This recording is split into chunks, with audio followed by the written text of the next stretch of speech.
신약성경 316쪽입니다. 신약성경 316쪽 앞에 프레젠테이션 보셔도 되고 또 이거를 하셔도 됩니다.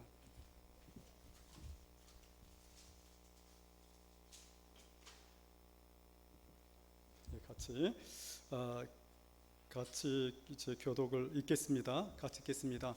또 아비들아 너희 자녀를 노엽게 하지 말고 오직 주의 교훈과 훈계로 양육하라. 한 번 더 읽겠습니다.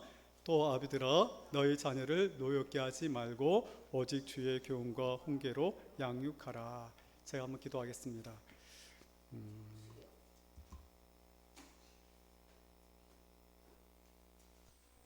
기도하겠습니다. 하나님 아버지 고맙습니다. 오늘도 이렇게 귀한 말씀을 들고 단에 서게 하시니 정말로 감사드립니다. 이 말씀을 전하는 저에게 예수님의 보혈로 저의 연약함을 가려주셔서 하나님의 생명된 말씀만이 우리 성도들의 심령 속에 새겨지고 삶 속의 열매로 적용되게 하여 주옵소서. 예수님 이름으로 기도했습니다. 아멘. 하나님 살아계십니다. 전능하십니다. 세 사람이 생사입니다. 하나님 살아계십니다. 전능하십니다. 하나님 살아계십니다. 전능하십니다. 하나님 살아계시고 전능하십니다. 조금 더운 느낌이 드는데 덥다는 것은 여러분이 젊다는 겁니다.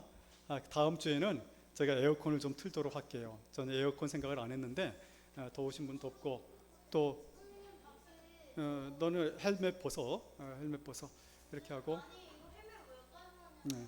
나중에 얘기하자. 네? 예, 선풍기 트셔도 되고요. 아니면 에어컨을 틀 줄 알면 트셔도 됩니다. 그렇게 하셔서 큰 선풍기 가져오셔서 트시고 이렇게 하시면 되겠습니다. 우리 하나님 살아계십니다. 인사했나요? 인사했죠. 그러면 말씀으로 들어갑니다. 여러분, 오늘은 소파 방종환 선생님이 1923년 5월 1일을 어린이날로 제정한 지 벌써 2020년이니까 한 97년 정도 된 그런 시기입니다. 그때 어린이란 말은 어리신 분이란 뜻이에요. 존칭어입니다. 그러면서 이 말은 어린이를 너무 아이들이 함부로 취급되니까 이 아이들을 우리가 인격적으로 대하자, 이런 의미에서 생겨나는 게 어린이날입니다. 여러분, 말씀은 생명이고 빛입니다. 우리를 자유케 합니다. 저희 큰 선풍기가 더 나을 텐데요. 예, 둘 다 하셔도 됩니다. 그런데 오늘 본문에는 참 특이한 점이 있습니다. 대부분 가정에 보면 부모가 함께 자녀를 양육한다고 하지만 대체로 엄마가 자식들을 양육하고 또 학교에 보내고 이렇게 돌보는 경우가 대부분입니다. 그런데 오늘 본문에는 아비들아 이렇게 말하고 있어요. 그러니까 아비들아라고 부르며 너희 자녀를 주의 교훈과 훈계로 양육하라, 이렇게 말을 하고 있는 것을 우리가 보게 됩니다. 그렇다고 당시 이스라엘 백성들이 아이들이 아빠가 주는 밥도 차려 먹고 아빠 학교도 보내고 그랬을까요? 아니죠. 그때는 어머니가 밥도 주고 음식도 주고 학교도 보냈을 거예요.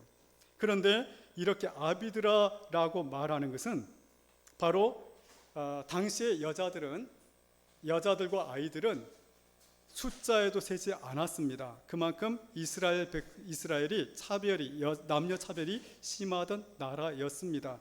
마치 우리나라 조선시대 때 반상의 차별, 적자 그리고 서자의 차별이 심했던 것과 비슷합니다. 우리가 잘 알고 있는 이런 차별 때문에 조선시대에 나왔던 소설이 조선 중기 광해군 때 허균이 지은 홍길동전이 아니겠습니까? 그래서 적자로 태어난 홍기령과 서자로 태어난 홍길동이 있었는데 홍길동이 차별을 많이 받았습니다. 이런 차별 속에서 가정의 대표는 당연히 아버지였고 축복권도 아버지가 갖고 있는 권한이었습니다. 사실 성경에서는 아버지가 가장이라는 그 정확한 개념을 얘기해 주고 있지요.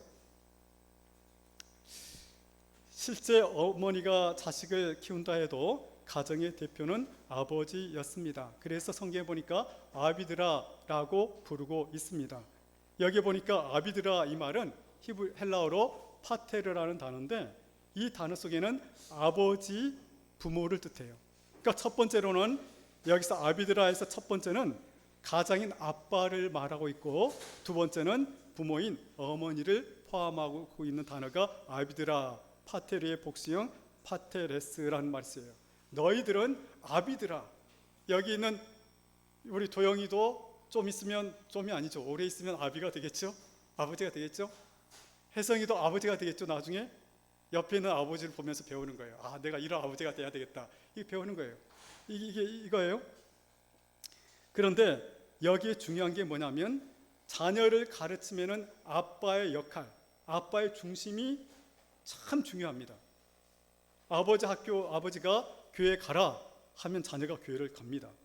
그런데 아버지가 야, 교회 가지 마, 공부해, 그러면 아들이 교회 못 갑니다. 가정에서 아버지의 역할이 참 중요한 것입니다. 그래서 아버지 학교에서는 아버지가 살아야 가정이 산다라는 말이 있지 않습니까?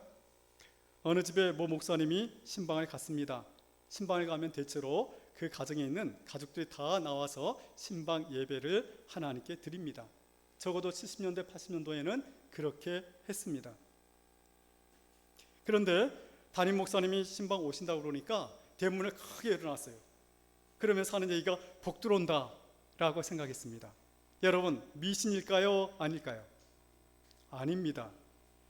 그 목사를 보고 복이 온다는 게 아니라 그 담임 목사를 보내신 하나님을 보고 하는 말이에요. 아, 하나님이 어디나 계시지만 이 담임 목사를 통해서 오늘 하나님이 우리 가정에 복을 주시겠구나, 이런 믿음 때문에 한 거지 미신이 아니었습니다. 그런데 신방을 갔더니 고3 딸이 공부한다며 방에서 얼굴도 안 내밉니다. 목사님이 불렀어요. 딸이 있습니까? 아, 공부하고 있습니다. 고3입니다. 불렀어요. 수능도 중요하지만 하나님께 예배하는 게 중요하단다. 함께 예배 드리자. 그랬더니 이 딸이 아빠한테 그럽니다. 아빠, 왜 나한테 예배 드리라는 말을 하지 않으셨어요? 이 아빠는 하나님을 믿는다 하면서도 삶과 믿음이 달랐어요. 그러게요. 달랐어요. 뭐냐면은 이 아빠의 중심은 하나님의 중심입니까? 아니면 세상 중심입니까? 세상 중심이에요.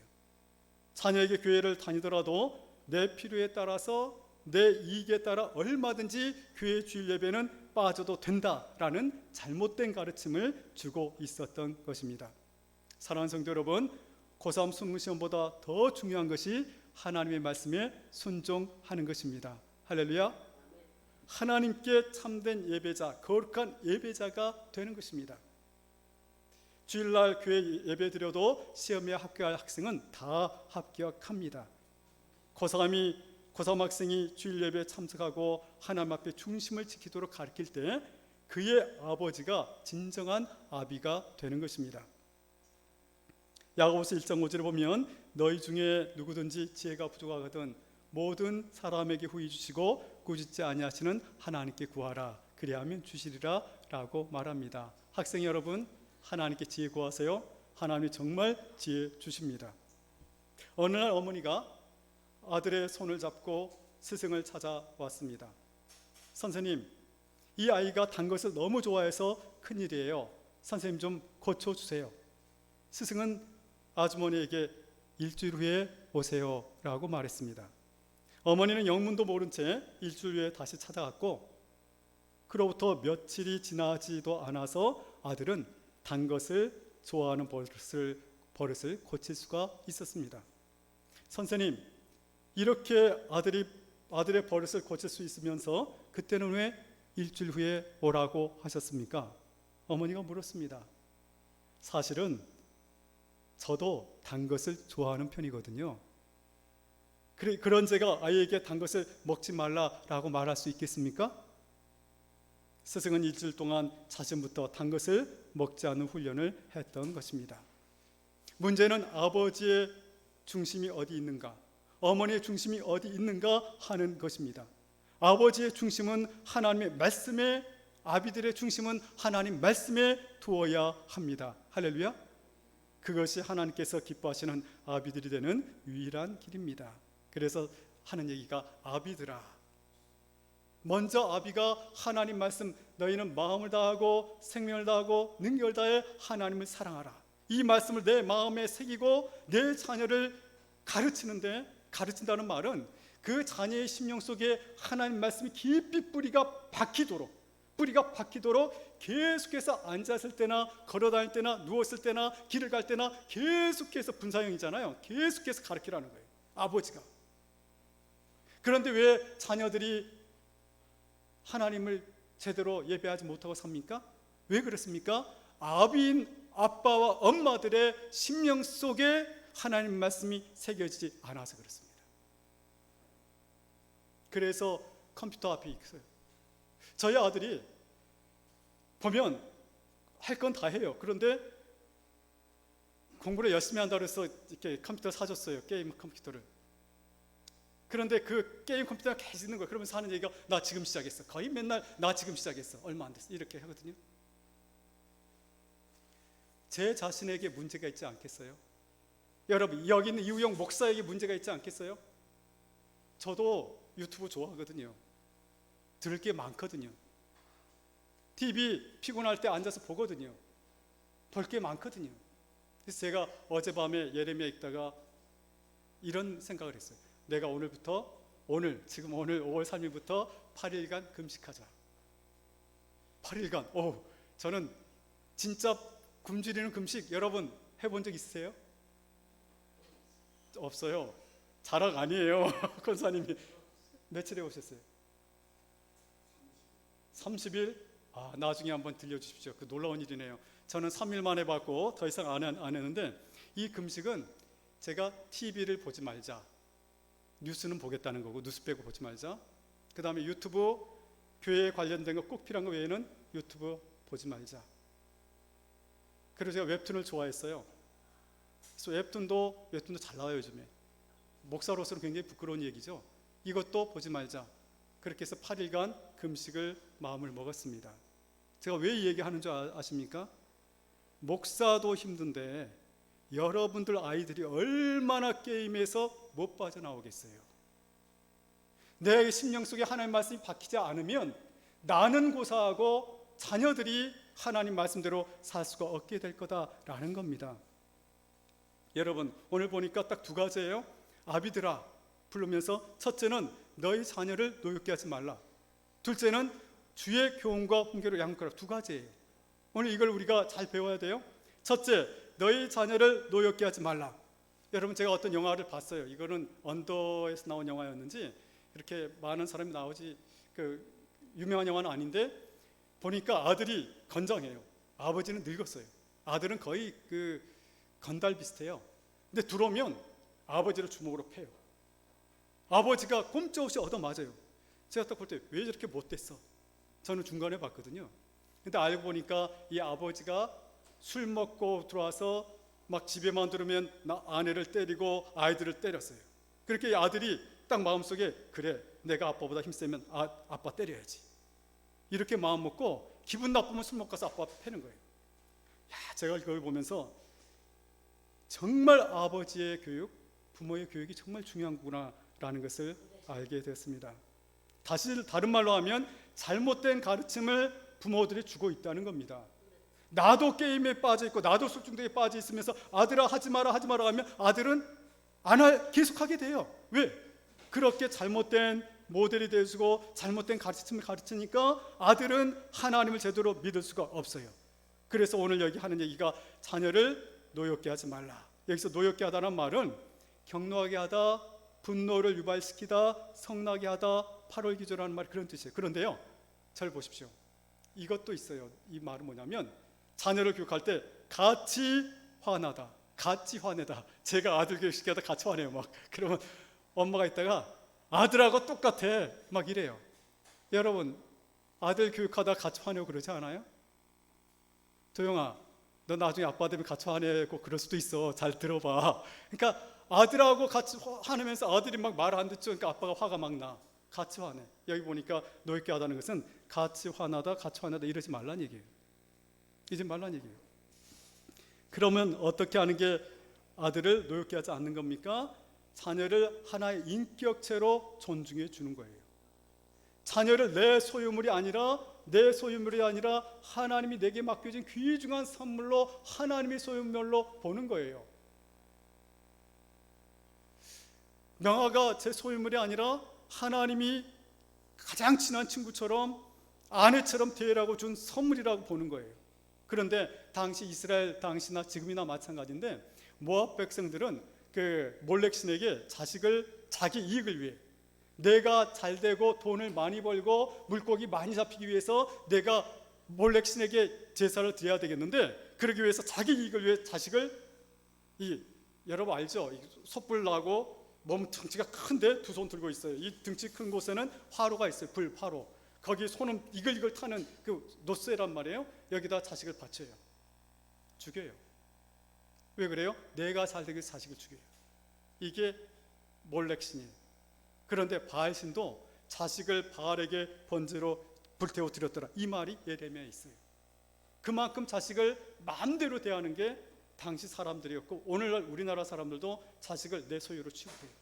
그러니까 함부로 대해요. 이러지 말라는 겁니다.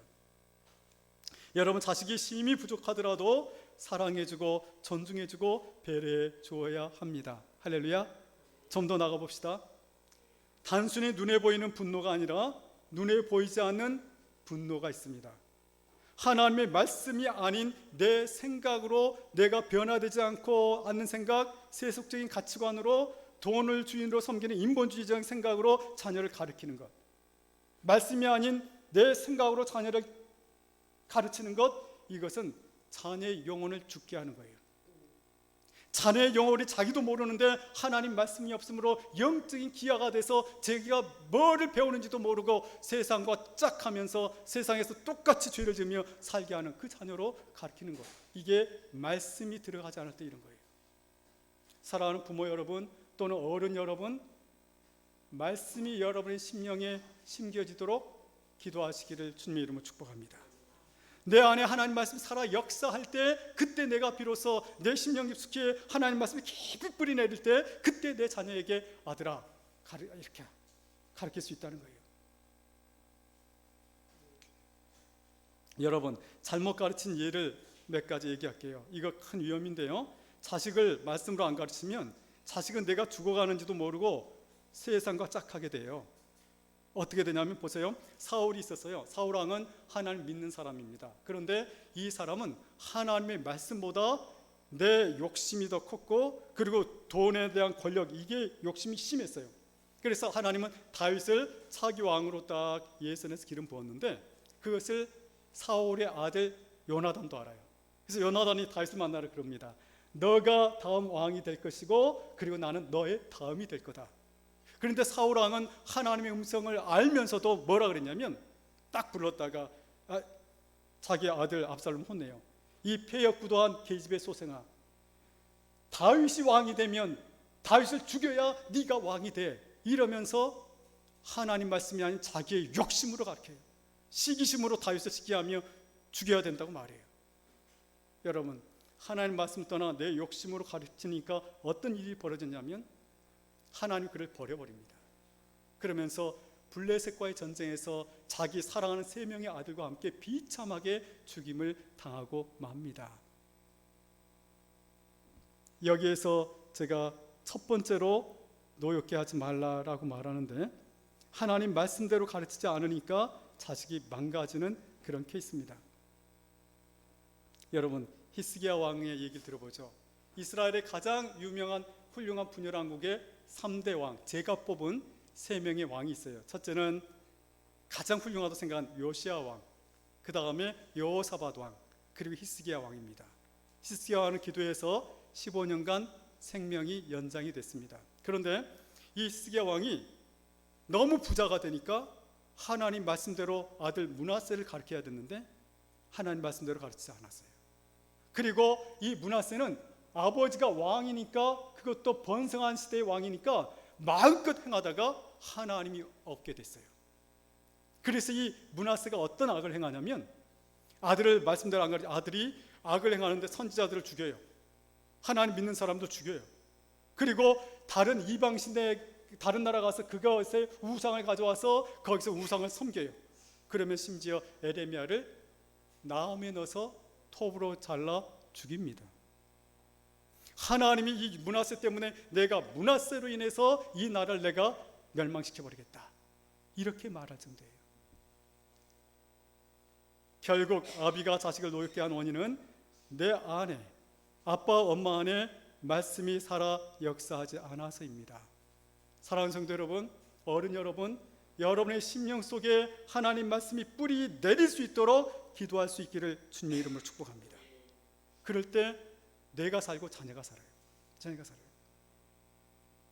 6장 신명기 6장 4절 9절에 보면 내 자녀를 부지런히 가르치며, 이 말이 있어요. 이 말은 뭐냐면 너가 자녀를 앉았을 때 일어날 때든지 계속해서 하나님 말씀으로 가르쳐라 라고 말하는 거예요. 내가 하나님 말씀으로 자녀를 안 가르치면 자녀의 영혼은 죽어요. 요즘 게임이 얼마나, 제가 딱 보는데 명아 성실한 아이예요. 공부 열심히 해요. 그런데도 게임을 못 벗어나요. 제가 볼 때는 못 벗어나요. 그래서 제가 딱 봐요. 어떻게 해야 되나, 내가 문제구나. 그래서 제가 밤에 10시에서 12시까지 기도하고, 그리고 또 말씀을 보면서 계속 하나님께 기도해요. 이해 바로잡고, 그리고 나서 우리 성도들 말씀 있게 하면 성도들의 삶은 놀라운 역사가 일어나겠구나, 이 생각을 하면서 기도하고 있어요. 여러분 기도하게 될 겁니다. 말씀 있게 될 겁니다. 결국은 그렇게 될 겁니다. 왜냐하면 기도하고 있으니까. 그래서 첫째로 하나님 말씀 뭐냐면, 여기에 우리 얘기할 때 자녀를 노엽게 하지 말라 이렇게 말했어요. 그리고 둘째로는 주의 교훈과 훈계로 양육하라. 한번 따라 합시다. 주의 교훈과 훈계로 양육하라. 잘 들어보십시오. 양육하라는 말은 영양분을 주다, 훈련시키다는 의미 있어요. 여러분 엄마들 자식에게 밥 주고 고기도 주고 많이 주잖아요. 그것만이 아니라 영혼을 위해서 말씀의 영양분을 심어주라는 거예요. 그것도 앉았을 때, 일어날 때, 길을 갈 때, 언제든지 누웠을 때라도 자녀를 계속해서 가르치라는 거예요. 제가 저기 일부 예배 때 명함 놔두고 계속 얘기했어요. 그러면서 오늘부터 성경 읽고 기도해라 계속 얘기했어요. 그런데 이게 잘 안 되면 자식들이 반항이 일어나요. 아이 나 게임하는데 자꾸 그래, 이럴 수 있어요. 그래도 기도하면서 계속해야 돼요. 그래서 주의 여기서 양육하라는 것은 영양분을 주다, 훈련시키다, 이런 말씀이 있어요. 하나님의 말씀으로 훈련시키는 겁니다. 그럴 때 이 아이가 굉장히 아름답게 자라나게 돼요. 탈북민들 만나서 얘기하면, 탈북민 관계된 사람 얘기하면, 우리는 여기 올 때 그 전에 얘기해요. 지금 아니고 백독을, 성경 백독을 하고 여기 옵니다. 성경이 머릿속에 남아 있습니다. 이렇게 말해요. 이스라엘 백성 어린아이들 딱 오면 어느 정도 되면 성경 토라에다가, 율법서에다가 꿀로 토라 딱 적어주고 그 성경책을 갖다 주고, 이 성경책이 얼마나 단말씀인지 꿀을 이렇게 먹게 해요. 핥아서. 그리고 나서 이 성경을 외우게 합니다. 아이들은 이 성경 말씀이 머릿속에 들어와 외워져 있어요. 그래서 노벨 문학상을 그렇게 많이 타는 거 아니겠습니까? 그러면서 양육하라, 영양물 주고 훈련시켜라. 그러면서 뭘로 하냐? 첫째, 주의 교양으로. 주의 교양은 하나님의 말씀인데, 이 교양은 교육과 훈련을 말해요. 여러분 한번 딱 봅시다. 잘 생각해 보세요. 사도 바울이 디모데를 봤어요. 근데 디모데를 딱 봤더니 그 속에 거짓 없는 진짜 믿음이 있음을 봤어요. 그래서 뭐라 그러냐면, 사도 바울이 디모데에게 너의 외할머니 로이스에게 있던 그 거짓 없는 믿음이 너의 어머니 유니게 속에도 있었는데 그것이 너에게도 있구나 라고 말했어요. 사랑하는 성도 여러분, 저와 여러분의 자녀에게 거짓 없는 믿음이 심겨지기를 주님의 이름으로 축복합니다. 그 믿음이 있었어요. 저는 참 놀라운, 이 들을 때마다 재밌는데, 송파에 가면 베이스 캠프라는 영어 학원이 있습니다. 근데 여기는 애들이 공부를 잘하면 성경을 읽는 특권을 줘요. 성경 읽는 게 하나님 안 믿는 애에게도 특권이에요. 그래서 초등학교 3학년 아이가 성경을 막 읽으면서 시편을 읽는데, 거기는 여호와여 우리에게 긍휼을 베푸시고 우리에게 은혜를 베푸시고 우리의 죄를 막 이게 나와요. 그러니까 이 아이가 안 믿는 집안이거든요. 시편을 읽다가 샤워실에 딱 가서 자기도 모르게 막 기도를 하는 거예요, 시편으로. 그런데 뭐라고 기도하냐면 막 기도하면서 하나님 아버지 여호와 하나님이여 우리를 구원해 주심을 감사합니다. 우리 아빠 엄마도 하나님 믿게 하시고 하나님의 영광을 돌리게 해주세요 막 하는데, 그리고 여호와를 찬양합니다 막 이러는데, 아빠가 딱 듣더니, 아빠 안 믿는 사람이거든요. 딱 보더니 아들아 나는 잘 모르지만 하나님이 네 기도 들어줄 것 같아. 말씀을 읽으니까 애가 변하는 거예요. 아버지가 변하는 거예요. 그런 역사가 일어나고 있습니다. 우리는 어쩌면 너무도 부유하고 너무 자유로워서 말씀으로부터 떠나 사는 것을 너무 당연시 하는지도 모르겠습니다. 그러면서 주의 교양, 하나님의 말씀으로 교육하고 훈련해라. 그 다음에 주의 훈계로 하라 이렇게 말해요. 그러니까 쉽게 말하면 주의 교양과 주의 훈계로 훈련시키라는 거예요.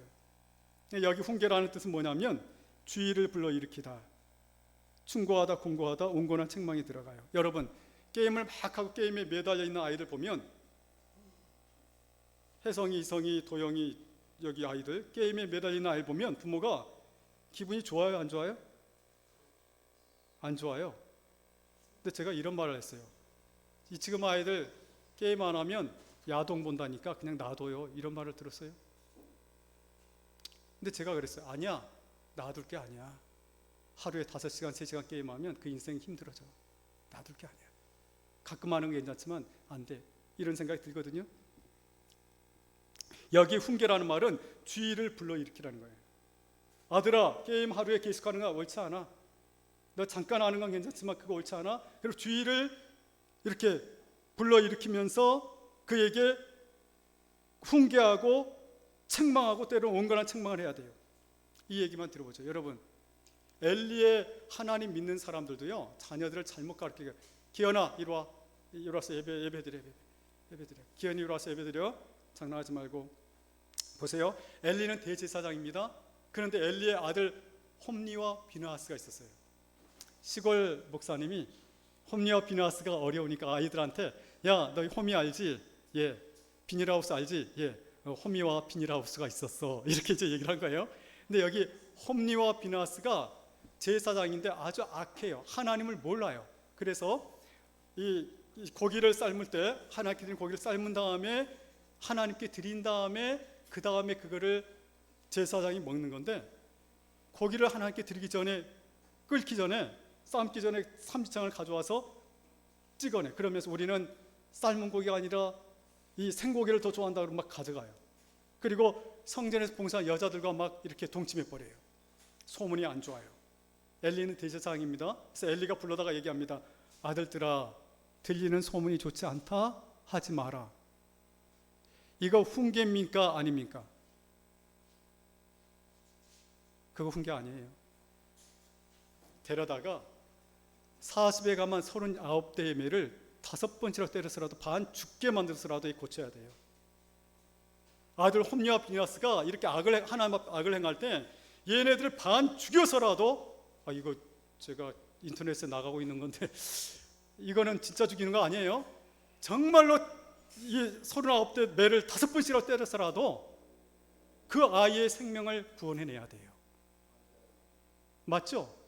근데 그걸 안 했더니 어떤 일이 있었냐면, 하나님이 뭐라 그러냐면, 여호와 하나님이 저들은 불량자다, 내가 저들을 죽이리라 그래 버려요. 그리고 좀 진정하시고, 그렇게 막 하면 안 돼요 또. 그래서 잠깐 조용하시고, 그래서 그거를 하나님이 블레셋과 전쟁을 일으켜서 자녀들 다 죽여버립니다. 그런데 그만 그런 게 아니에요. 여러분 또 한 사람이 있습니다. 누가 있냐면, 이 얘기가 참 그런데, 여러분 유대의 가장 유명한 왕이라면 다윗 왕이에요. 근데 다윗 왕이 잘못한 게 몇 가지 있어요. 그런데 어느 날 다윗에게 아들, 가장 잘생긴, 머리끝에서 발끝까지 흠이 하나 없는 아들, 누군지 아십니까? 압살롬이 있었어요. 그런데 압살롬의 동생은 다말이 있었고, 또 베달은 그 오빠 베달은 아들로 암논이 있었습니다. 근데 어느 날 암논이 딱 보니까 이 압살롬이 가장 출중한 미남이잖아요. 근데 그 딸이, 그 여동생이 얼마나 미인이겠어요. 이 암논이 상사병에 걸려버립니다. 자기 아버지한테 그 배다른 동생 그 다말이 나한테 와서 과자를 굽게 해주세요. 다윗이 왜 이런 말을 했다는 걸 알까요? 모를까요? 몰라요. 다윗은 머리가 좋은 사람이에요. 저처럼 둔하지 않아요. 다윗은 아마 얘가 무슨 속셈이 있지? 아마 느꼈을 거예요. 근데 보냅니다. 보냈더니 이 암논이 그냥 그 과자 굽어달라 했다가 침상을 오라 그래 강제로 성폭행하고, 그리고 그 다음에는 기분 나쁘다고 쫓아내면서 문빗장을 질러버려요. 그때 이 다말 공주가 너무 비참해서 재를 머리에 뒤집어 쓰고 공주의 채색을 찢어버립니다. 머리에 손을 얹고 그냥 우는 것이 아니라 울부짖으며 오빠 압살롬에게 와요. 울부짖으며 와요. 그때 오빠 압살롬이 뭐라 그러냐면 이렇게 말합니다. 처참한 모습을 압살롬이 보고 내 오라버니 암논이 너와 함께 있었느냐. 이 말은 뭐예요? 암논 그놈이 너 겁탈한 거야? 이 말을 한 거죠. 그런 거예요. 그러면서 그러나 그는 내 오라버니니 이는 누이야. 지금은 잠잠히 있고 이것으로 말미암아 근심하지 말라. 이 말은 어떤 말입니까? 지금은 때가 아니니까 내가 죽여버릴게. 좀만 참아줘. 이 말이에요. 그러면서 다말이 이 압살롬이 이 다윗 왕이 암논이 그렇게 잘못했다는 걸 들었으면 감옥에 가두고 정말로 다시는 그러지 못하도록 훈계를 하고 채찍을 해야 됐어요. 그런데 그걸 안 했거든요. 그러니까 압살롬이 복수심을 끊고 있다가 어느 날 양의 털 깎는 날이 딱 와요. 그러니까 압살롬이 그럽니다. 모든 왕자들을 다 초대해요. 그리고 암논을 특별히 초대합니다. 그리고 아버지에게 형식적으로 아버지 왕이시여 우리 축제가 있는데 오십시오. 다윗은 알거든요. 아니다. 내가 가면 너 불편해지니까 너희끼리 재밌게 놀아라. 그리고 딱 왔는데 그때 때가 된 압살롬이 종들을 불러서 명합니다. 이렇게 말합니다. 사무엘하 13장 28절에 너희는 이제 암논의 마음이 술을 즐거워할 때를 자세히 보다가 내가 너에게 암논을 치라 하거든 그를 죽이라. 두려워하지 말라. 내가 너에게 명령한 것이 아니냐. 너는 담대히 용기를 내라 한지라. 종들이 압살롬의 명령대로 암논을 죽여버립니다. 여러분, 다윗 왕이 암논을 데려다가 채찍질하고 독방에 가두고 아주 그렇게 정신교육을 제대로 시키고 이렇게 했더라면 암논 안 죽었어요. 압살롬이 반역하지 않게 돼요. 자식을 말씀대로 안 가릴 때 비참 역사가 일어나게 되었습니다. 여러분, 막스 비어의 소설 행복한 위선자라는 소설이 있습니다. 비양심적인 악인 로드 조지 헬에 관한 이야기입니다. 그는 마음뿐 아니라 행동도 야비함으로 가득 찬, 얼굴만 봐도 야비함이 드러난, 잔인함이 드러난 그런 사람이었습니다. 사람들이 그의 얼굴만 보아도 두려워했습니다. 어느 날 그는 아름답고 순결한 미열이라는 소녀를 사랑하게 되었습니다. 그런데 그 소녀는 얼굴이 저렇게 무섭게 생긴 사람의 아내는 될 수 없다 하고 그를 거절해 버립니다. 로드 조지 헬은 그녀와 결혼하고 싶어 고심한 끝에 세상에서 가장 거룩하고 인자해 보이는 가면을 쓰고 미어리에게 청혼을 했습니다. 그녀와 결혼을 하게 된 후 그는 날마다 그의 위세를 감추고 참을성 있게 너그럽게 보이려고 힘썼습니다. 좋은 사람이 같이 보이려고 끊임없이 그의 나쁜 성질을 억눌렀습니다. 어느 날 옛 친구가 사랑하는 아내 앞에서 로드 헬의 가면을 무자비하게 벗겨버렸어요. 그런데 이상한 것은 가면이 벗겨졌을 때 거기에는 거룩한 얼굴 모습이 나타난 것입니다. 이건 소설이지만 우리에게 좋은 교훈을 줍니다. 우리가 날마다 노력했던 만큼 선한 모습을 갖게 된다는 것입니다. 우리는 모든 것에 부족합니다. 하루아침에 이루어지는 것이 아닙니다.